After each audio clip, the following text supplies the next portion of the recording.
इस इंडस्ट्री के पायोनियर हो और जी। जितना मैंने आपके बारे में स्टडी किया कि आप इंडिया के टॉप 3 सर्जन्स में आते हैं।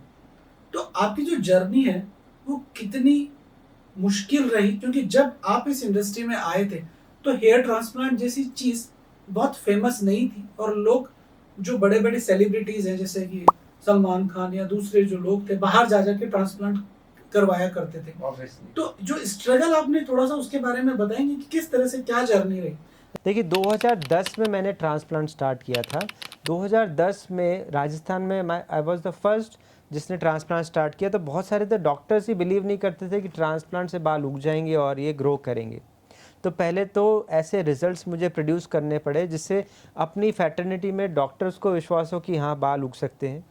फिर मैंने एक नेशनल कॉन्फ्रेंस और इंटरनेशनल कॉन्फ्रेंस ऑर्गेनाइज़ की थी यहाँ पे 2014 में 2012 में, जिसमें लाइव डिमॉन्स्ट्रेशंस करके दिखाए थे कि ट्रांसप्लांट इस तरह से करते हैं और सेफली कर सकते हैं। 2014 आते-आते ये इस्टैब्लिश हो गया था कि ट्रांसप्लांट के रिज़ल्ट्स आ रहे हैं, क्योंकि उस टाइम तक मैं बहुत सारे पेशेंट्स ऐसे कर चुका था जो पब्लिक में दिखते थे कि इन्होंने ट्रांसप्लांट के रिज़ल्ट्स से अच्छे आउटकम मिले हुए हैं। फिर 2016-17 में ऑब्वियसली इंडिया में कुछ सेंटर्स और भी आए तो इसकी पॉपुलैरिटी बढ़ी। उसके पहले तो डेफ़िनेटली लोग सोचते थे कि फ़ॉरेन जाके ही ट्रांसप्लांट कराना पड़ेगा। जैसे सलमान खान जानिए, सलमान खान ने कराया था दुबई जाके। कराया तो वही ट्रांसप्लांट था जो अपन यहाँ कर रहे थे। प्लास्टिक सर्जन से ही कराया था, वहाँ पे डॉक्टर सज्जाद हैं, वो पाकिस्तानी प्लास्टिक सर्जन, उनसे कराया था। बहुत सुंदर रिज़ल्ट आया और स्ट्रिप सर्जरी कराई थी, ख़ास बात ये है। तो स्ट्रिप सर्जरी के रिज़ल्ट इतने शानदार हैं कि आज तक मेंटेन्ड हैं। और उसके बाद फिर बहुत सारे सेलिब्रिटीज़ ने कराया और उनके रिज़ल्ट्स भी अच्छे आने लगे, तब लोगों में और कॉन्फिडेंस बढ़ा। विद टाइम 2019-20 आते-आते बहुत सारे डर्मेटोलॉजिस्ट नए आ गए ट्रांसप्लांट में, क्योंकि पहले तो स्ट्रिप सर्जरी ही अकेली होती थी। फिर एफयूई जब आया 2007-8 में, उसके बाद से 14-15 तक एफयूई भी बहुत फेमस हो गया, फॉलिकुलर यूनिट एक्सट्रैक्शन, जिसमें सर्जिकल स्किल्स नहीं चाहिए, डर्मेटोलॉजिस्ट करने लगे। और 2018-19 तक तो बहुत सारी टीम्स ऐसी डेवलप हो गई जो फ्रीलांसिंग जैसे करने लगी। और कोविड के बाद तो ऑलमोस्ट बाढ़ जैसी आ गई हेयर ट्रांसप्लांट सेंटर्स की।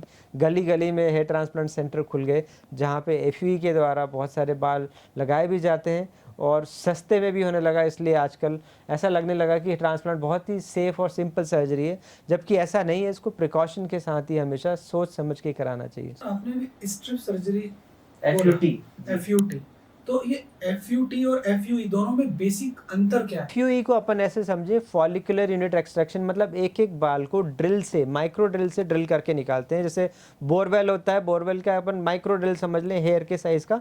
हेयर के चारों तरफ ड्रिल करता है और हेयर को प्लग करके निकालते हैं सिंगल हेयर निकालते कैसे? फोर्सेप से। फोर्सेप्स से निकालना। हाँ, तो ड्रिल करते हैं चारों तरफ और फोर्सेप से उसको निकाल लेते तो हैं। 3000 मुझे ट्रांसप्लांट करने तो मुझे 3000 निकालने पड़ेंगे। 3000 छेद करने पड़ेंगे और 3000 बार फोर्सेप से निकालना पड़ेगा। तो इसमें ये पेनफुल प्रोसीजर है? कोई भी सर्जरी पेनलेस की जा सकती है, बशर्ते उसमें लोकल एनेस्थीसिया प्रॉपरली दिया जाए, उसको बहुत ध्यान से प्रॉपर एनेस्थीसिया की मेडिसिन से दिया जाए तो पेन फ्री किया जा सकता है। मेडिस्पा पे जब हम लोग ट्रांसप्लांट करते हैं तो हमारे पेशेंट्स तो ऑलमोस्ट पेन फ्री रहते हैं ड्यूरिंग होल सर्जरी, क्योंकि मैंने लोकल एनेस्थीसिया देने की भी कोई नई टेक्निक डेवलप कर रखी है, जिससे लोकल एनेस्थीसिया देते टाइम भी पेन कम रहता है और ड्यूरिंग सर्जरी बिल्कुल पेन फ्री रहता है, क्योंकि उसमें एक कॉकटेल कुछ मैंने तैयार किए लोकल एनेस्थीसिया मिक्सचर्स, जिससे वो 10-12 घंटे तक काम भी करता है और सेफ भी रहता है, कम डोज लगता है। Post surgery? पोस्ट सर्जरी 5 से 7 दिन के लिए पेन किलर्स देना पड़ता है। 5-7 दिन के बाद पेन किलर्स की ज़रूरत नहीं होती है। पेन फ्री ही रहता है करीब करीब, उसमें कोई भी एक्सक्रूशिएटिंग अनबियरेबल पेन नहीं होता है। आप नॉर्मल पीछे सर रख के सो सकते हैं नेक्स्ट डे से ही।